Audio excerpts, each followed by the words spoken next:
My wife smirked. "Why don't you clean the house yourself?" "I'm not your maid." When I came home after a 14-hour shift to find the place a mess while she lay there, scrolling through TikTok. So I did. I started cleaning everything myself. But she had no idea that moment would be something she'd regret forever. It was nearly midnight when I stepped through the door, exhausted after 14 relentless hours at work. My body ached, my head throbbed, and all I wanted was a quiet house. Instead, I was greeted by chaos. Dirty dishes piled in the sink, clothes scattered across the floor, the faint smell of leftovers lingering in the air, and there she was. Sarah stretched out on the sofa, eyes glued to her phone, laughing at some TikTok video. She didn't even look up. She had spent the whole afternoon scrolling TikTok and browsing online shops, ignoring the growing mess around her. I tried to keep my voice steady. "Hey, could you at least put the dishes away?" She didn't pause her scrolling. "Flat cold. Why don't you clean it yourself?" "I'm not your maid." I felt a rush of disbelief. I opened my mouth, but the words caught in my throat. Then I said quietly, more to myself than to her, "Fine, I'll do it." The silence in the room pressed down on me, heavier than the anger I had felt in months of lonely nights. I used to love the way Sarah laughed, the way her eyes lit up when she got excited about something small.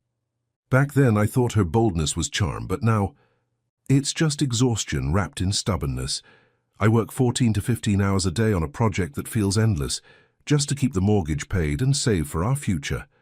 Coming home, I'm already thinking about dinner, bills, and the mess waiting for me. I used to imagine her waiting for me, a smile, maybe a hot meal. Now I imagine nothing. A year ago, Sarah quit her job. She said it was because she was stressed, because she needed to focus on family. I believed that we would become a real team, sharing both responsibilities and life's small joys. Instead, she disappeared behind her phone. Even after quitting, she continued using the shared accounts for online shopping and subscriptions, relying entirely on me to manage bills and groceries. Hours of TikTok, endless online shopping, scrolling through other people's lives while ours fell apart. The apartment is full of packages I never asked for, piles of clothes she never bothered to put away, and dishes that multiply faster than I can wash them. I remember the first time I noticed the change. It was her birthday. I had stayed late at the office, trying to finish a report so we could go out the next weekend. I bought a small necklace I knew she would love, wrapped it carefully, stayed up until midnight to hide it on her nightstand. The next morning, I found it in the trash. She said it was old-fashioned and not her style anymore. I asked her why she didn't tell me, and she shrugged, scrolling her phone. That was the moment I began to feel the weight of indifference settle between us. Other little things piled up, refused intimacy, dismissive comments whenever I asked for help around the house, sighs of annoyance when I cooked or cleaned. It wasn't just laziness. It was a refusal to recognize my effort, my existence, my sacrifices. Every "I don't care" or "you always do everything" was like a small cut, and I was bleeding quietly inside. One evening, I tried to talk to her about it. I said, "Sarah, I feel like we're drifting apart. I can't do everything alone." She looked at me, her eyes barely lifting from her phone, and said, "You always make it sound like I'm the problem. Maybe if you weren't so controlling, I'd help." That was the first time I realized that trying to reason with her was like talking to a wall. The anger in me has long faded. Now it's replaced by a deep emptiness. I don't shout anymore. I don't plead. I just feel the quiet despair of loving someone who no longer loves you, or perhaps never really did. And yet, I keep hoping for small signs of the woman I knew. Maybe a smile when I make coffee, a comment about the laundry being done, a simple thank you when I clean the kitchen. But those signs never come. I used to ask myself if I was too patient, if I tolerated too much. Now I know I wasn't patient. I was blind. Blind to the slow erosion of care, to the selfishness that hid behind charm, to the gradual disappearance of the person I once loved. And I've learned, bitterly, that love alone isn't enough to hold a marriage together. Respect, effort, and care are required. When those vanish, nothing remains. I've tried talking, reasoning, pleading. I've tried showing her through actions, through small gestures, through words. And now I understand, it's over. That night I walked into the living room, tired but still hoping for a small sign that she cared. "Sarah, can you please pick up your things?" The kitchen, the living room, It's a mess. She didn't even glance up. Her thumb paused on the screen for a second, then continued scrolling. Why don't you clean it yourself? I'm not your maid, I froze. My hands tightened into fists at my sides. I wanted to scream, to shout, to make her feel even a fraction of what I had felt for months. Finally, I spoke quietly, almost whispering, "Fine, I'll do it." She smirked, still barely looking at me. "Oh, now you're going to pretend like you care."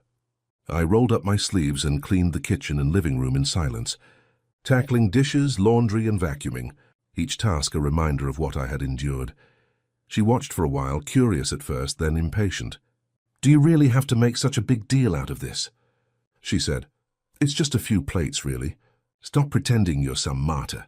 I didn't reply. I continued to scrub, rinse, and dry.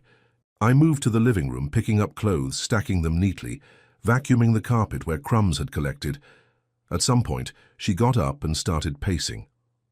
"You think doing all this will change anything? That you're somehow proving something?" She stopped in front of me, hands on her hips. "You're ridiculous. Acting like this matters.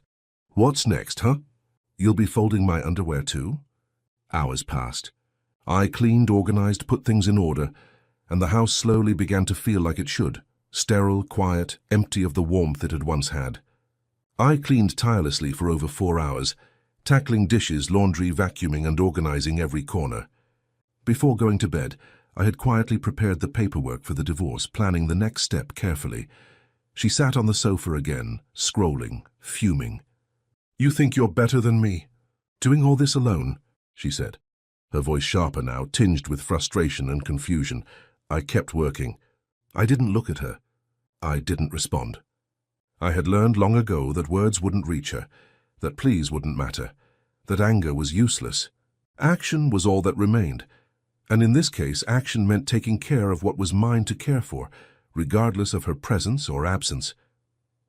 By the time I finished, it was after midnight again. The house smelled faintly of soap and clean wood, and for the first time in months, everything was in its place. I leaned back against the counter, exhausted, my muscles sore, my heart hollow. She finally spoke, softer now, almost incredulous. You actually did it." I looked at her once quietly. "I said I would." That was enough. She looked down at her phone, fuming, unsure what to do. I turned off the kitchen light, letting the soft glow of the living room illuminate the space, and went to bed. The step that would change everything.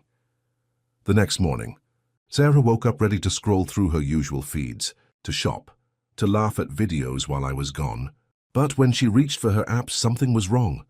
Over the past few weeks, I had quietly planned everything. Overnight, I revoked all shared access, closed accounts, and arranged a meeting with our lawyer for the divorce. She grabbed her phone and dialed me, her voice sharp with disbelief. What did you do?" I answered calmly, colder than I had ever been. "Meet me at the lawyer's office at 3. "I've sent you the address." She didn't reply for a moment. Then the calls ended. At 3, she stormed into the office, her face a mixture of anger and disbelief. The lawyer, calm and professional, slid a folder toward her. The words hit her like a punch. "Marriage irreparably broken due to the wife's irresponsibility and negligence." Sarah blinked, staring at me. You actually did this?" I met her gaze steadily.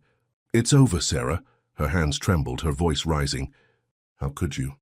After everything I've done, you just throw this at me?" The first wave hit anger. She yelled, she cursed. "You think you're better than me? You're nothing. A failure. A weak, useless man." I didn't flinch. I didn't respond. Her words bounced off me, meaningless now. Then came bargaining, the desperate attempt to claw back control. She leaned forward, eyes wide, voice almost breaking. "Please, I was wrong. Give me one more chance. Don't you remember how we were in the beginning? The days we loved each other?" I shook my head slowly, signing the papers without looking at her. She slumped back in her chair, disbelief giving way to anger again. "Fine, okay. You'll regret this. Don't think you can run away and apologize later. You'll see you'll pay for this." I folded my hands, steady and calm. No reaction. For the first time, Sarah realized this was real. This wasn't a tantrum, a joke, or a bluff. The man she had underestimated, the one she had ignored for so long, had made a decision, and it was final. The lawyer cleared his throat. If there are no further comments, this concludes the signing. The divorce will be processed as stated. Sarah looked at me one last time, searching for a trace of the man she once knew, but there was nothing. Only certainty, and a quiet distance that could not be crossed. Her hands dropped to her lap. Her fury simmered into desperation, into something fragile she had never felt before. Vulnerability. Yet it was too late. I stood, collected my briefcase, and walked toward the door. She called after me, half pleading, half shouting, "Wait! Don't leave like this." I didn't turn. My steps were steady, deliberate. Every one of them a reminder that some decisions once made cannot be undone. Sarah stayed seated, frozen, her hands empty, her voice gone. The anger, the bargaining, the threats, all meaningless now. She had laughed at me on the sofa not long ago, thinking she had the upper hand, and now the reality had hit. I left the office, leaving her with the papers, the truth, and the weight of her own choices. I left that morning carrying only what I needed. Sarah remained in the rented apartment. I moved into a small serviced apartment, simple and quiet, focusing on rebuilding my own life. At first, she was furious. The bills she had always relied on me to pay now came due.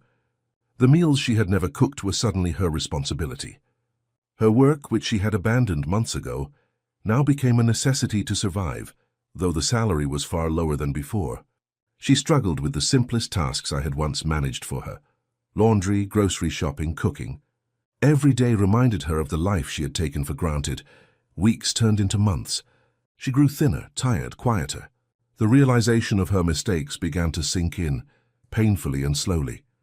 She struggled with cooking, budgeting, and managing her own life without relying on me.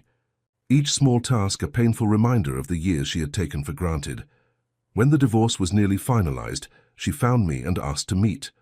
When she arrived, her hair was dull, her eyes sunken. Her usual defiance was gone. She looked at me with a mixture of shame and desperation. I understand now," she whispered, her voice trembling. "It's all my fault. Can you give me one more chance?" I had given everything I could silently for years, and she had squandered it. My heart no longer held anger, only certainty. "No," I said, my voice calm but firm. "There's no chance left." Her hands trembled, and for the first time she understood fully that some mistakes are irreversible, that some losses cannot be recovered, no matter how much she begged or cried. For months she would remember that moment, the day I walked away. The sofa where she had mocked me, thinking she was victorious, became a symbol of her own undoing. That laughter, once so casual, was now a memory of the first step leading her into a lonely life, where no one would be there to dry her tears. Some lessons arrive too late. Some chances, once lost, are gone forever. And sometimes the silence left behind is louder than any argument ever could be. To anyone reading this, thank you for following my story. Perhaps it serves as a reminder that love alone is not enough. Attention, effort, and gratitude are what truly sustain a relationship.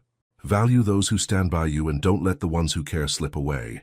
Once they're gone, you might never get them back.